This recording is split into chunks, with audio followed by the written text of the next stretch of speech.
దానివల్ల మనకు కొన్ని అంటువ్యాధులు రావడం జరుగుతుంది. అయితే మనకు 1869లో దీనికి గాను 2 కథనాలు ఉన్నాయి ఎందుకు జరుపుకున్నారు అనేది.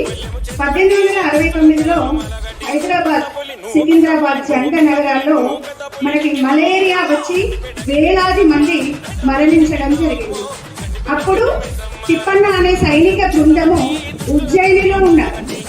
ఉజ్జయిని దేవతకి వాళ్ళు మొక్కుకున్నారట. ఏమని అంటే, మాకు ఎడకుండానే తడుగ్గా ఈ మలేరియా బారి నుండి కాస్త కొంచెం తగ్గి అందరూ చల్లగా ఉన్నారట.